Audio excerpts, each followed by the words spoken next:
Regardez, cette vidéo date de 1997. On y voit un nouveau-né suspendu assez longtemps, accroché à un objet. L'enfant ne sait pas ce qui se passe, mais ses doigts et ses réflexes fonctionnent parfaitement. C'est quelque chose que nous avons hérité de nos ancêtres. Jadis, c'était apparemment important et nécessaire. Si vous lâchez prise, vous mourrez. Mais nous ne sommes pas les seules créatures de la planète à posséder des capacités secrètes. Aujourd'hui, vous allez apprendre où se trouve le bouton off sur votre chat, pourquoi les singes deviennent dingues devant un miroir et comment forcer une araignée à oublier comment tisser sa toile. C'est parti!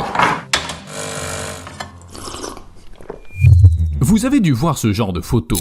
Alors qu'est-ce qui se passe? Les chats ont-ils atteint un nouveau niveau où ils n'ont plus besoin de boîtes? Les propriétaires de ces animaux pensent qu'en traçant un cercle à la craie ou un carré sur le sol ou en représentant n'importe quelle figure géométrique sur le sol, le chat s'assoit immédiatement à l'intérieur.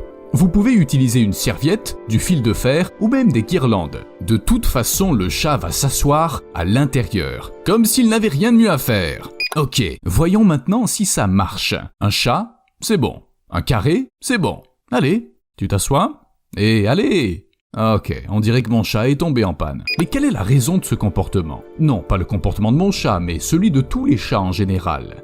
On pense que les hommes ont apprivoisé ces animaux il y a environ 4000 ans. Et oui, depuis 4000 ans, ces créatures laissent leurs poils partout sur nos vêtements, détruisent nos chaussures préférées et mâchent les écouteurs. Bon, j'admets que les écouteurs, c'est un problème assez récent. Pendant tout ce temps, des gens ont essayé d'étudier les chats, mais sans succès. Il est bien connu que les chats aiment la sécurité des espaces clos, tels que les boîtes et les placards. Ils aiment aussi s'asseoir sur un terrain élevé, d'où ils peuvent tout observer.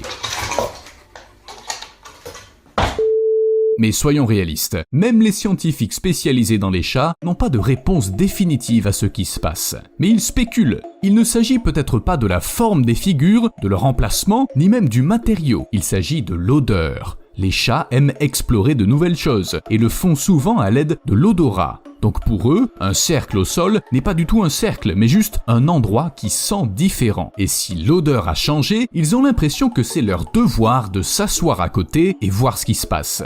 Cependant, si vous connaissez les secrets du cerveau du chat, vous pouvez non seulement faire en sorte que votre animal s'asseye au bon endroit, mais vous pouvez même désactiver votre chat. Vous ne me croyez pas? Voyez par vous-même.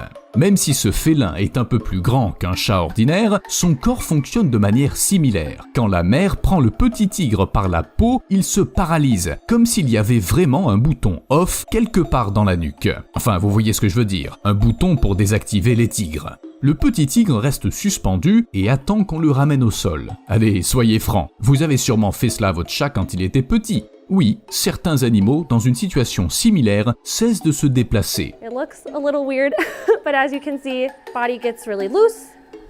As soon as you let go, as you can see, not painful. Alors pourquoi? D'abord, c'est leur réflexe. La peau de la nuque a été conçue par la nature comme une poignée pour transporter les chiots et les chatons. Et pour faciliter encore plus la vie de la mère, les petits ont été rendus très obéissants. Essayez de déplacer quelque chose d'un endroit à un autre en le tenant dans votre bouche. Et maintenant imaginez qu'il bouge. Ainsi ce bouton off permet aux parents dans la nature d'être plus tranquilles. Et d'ailleurs, l'astuce de la peau de la nuque ne fonctionne pas seulement avec les chiots et les chatons. C'est considéré comme une action dominante par tout chat ou chien, quel que soit leur âge. Par conséquent, si vous avez un animal adulte, je vous déconseille d'essayer, car cela le plongera dans la plus grande confusion. Et ce n'est pas un hasard si dans une bagarre, les animaux essaient de se mordre par la peau. Cela revient à dire « c'est moi le chef ». Il faut bien trouver quelque chose quand on ne peut pas s'offrir une grosse voiture, à cause des pattes.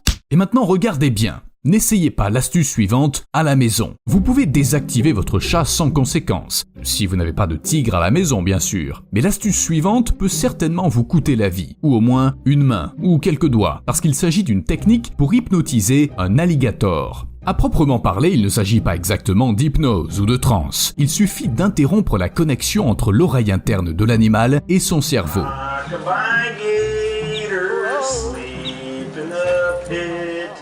Ça ne lui fait aucun mal, ce n'est qu'un petit bug dans le code de la nature. Il suffit de faire rouler le crocodile sur le dos et de le tenir comme ça pendant un moment. Le petit problème, c'est que le crocodile n'apprécie généralement pas, alors vous devez également lui tenir la mâchoire. Au final, si vous avez de la chance, le prédateur sera désorienté pendant un certain temps, jusqu'à ce qu'il reprenne conscience. Et vous feriez mieux de rester à l'écart. Et c'est vrai que peu de gens sont capables de dire « j'adore les crocodiles ». Mais les araignées ont encore moins de fans. Le plus souvent, tout le monde essaie de s'en éloigner, sauf la NASA. Ils ont donné aux pauvres créatures différentes substances, puis ont testé comment cela affectait leur toile. Et les araignées, qui peuvent généralement tisser une toile dans n'importe quelle situation, sont parties en cacahuètes. Certaines substances leur font créer des modèles assez symétriques, tandis que d'autres font oublier aux araignées leur devoir. Une toile? Quelle toile? Je ne sais plus moi. Mais regardez ce qui se passe lorsque vous donnez à des araignées un médicament qui est parfois utilisé pour traiter l'insomnie chez les humains. Oh, eh oui, l'araignée s'est endormie. Pensez-vous que la caféine arriverait à réconforter la bestiole? Ah, ce qui est bon pour l'homme fait créer par l'araignée des toiles chaotiques. Et enfin, les scientifiques ont eu l'excellente idée de donner de l'amphétamine aux araignées, et c'est là qu'elles sont parties en live. Mais laissons les araignées tranquilles, il peut être assez effrayant de les regarder. Il vaut mieux se regarder dans le miroir, même si parfois ça aussi c'est effrayant, surtout le lundi matin. Mais en général, les miroirs sont l'un des éléments les plus courants de notre vie. Et il serait difficile d'imaginer notre vie sans eux. Chez les animaux, c'est vraiment différent. Par exemple, les chiens, malgré leur intelligence, ne peuvent pas se reconnaître dans leur reflet. Mais certains dauphins, les éléphants et les grands singes s'acquittent facilement de cette tâche vraiment difficile. Et je ne plaisante pas quand je dis que c'est difficile. Il faut 18 à 24 mois pour que les bébés humains comprennent ce qu'ils voient dans le miroir. Mais les animaux que j'ai mentionnés peuvent le faire plus rapidement. Cependant, certains animaux sont persuadés de voir leur partenaire dans le miroir ou un ennemi. Souvent, ils se battent contre le miroir. Les réactions sont si différentes qu'il semble qu'elles dépendent de l'individu. Certains animaux s'habituent tellement à la présence d'un miroir qu'ils s'énervent lorsqu'on l'enlève. Et ce n'est même pas le miroir du Riz de l'univers d'Harry Potter.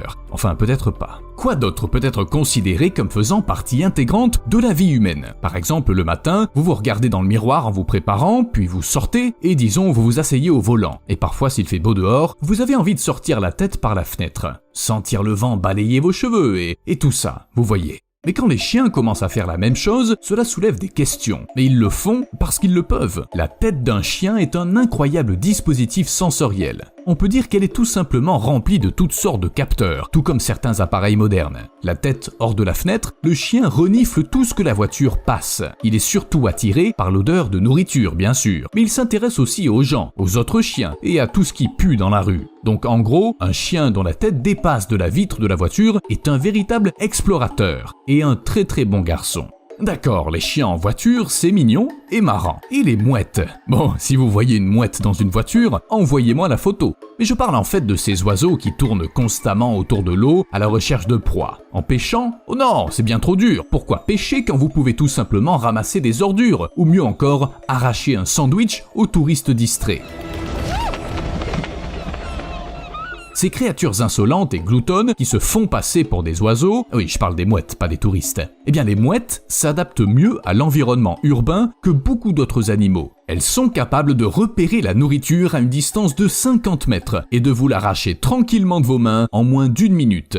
Oh, j'ai oublié, on a beaucoup parlé des chats aujourd'hui, mais j'ai oublié de mentionner un moment important et assez drôle. La réaction des félins à l'herbe à chat. Si vous avez un chat, vous imaginez ce qui se passe. Sinon, alors regardez. C'est une sorte d'alcool pour animal qui rend les chats fous pendant plusieurs minutes. Ils se roulent sur le sol, lèchent et mordent les plantes, ronronnent bruyamment. Peut-être même qu'ils chantent des chansons obscènes en langue féline. Tout cela dure environ 10 à 15 minutes. Puis, ils dessoulent et après, ils ressentent la honte du dimanche matin. D'ailleurs, l'herbe à chat affecte aussi bien les chats domestiques que les lions. Donc si vous êtes pourchassé quelque part dans la savane, vous savez quoi faire. Les chercheurs pensent que l'herbe à chat cible les récepteurs heureux dans le cerveau du chat. Apparemment, cela s'est développé après des années d'évolution. C'est à cause des huiles essentielles. Et ne vous en faites pas, même si votre animal devient foufou, cette plante est considérée comme inoffensive. Et elle ne crée pas non plus de dépendance. Lorsque les huiles essentielles de l'herbe à chat sont inhalées par le chat, l'hypothalamus, une partie spéciale du cerveau, reçoit un signal. C'est cet organe qui génère une réaction si intéressante. L'herbe à chat rend certains chats plus calmes, tandis que d'autres, généralement les mâles, deviennent plus agressifs. En gros, c'est comme l'alcool. Si vous avez soudain envie de boire un verre de vin, mais que vous n'avez personne à proximité, à part votre chat, donnez-lui de l'herbe à chat et éloignez-vous. À plus!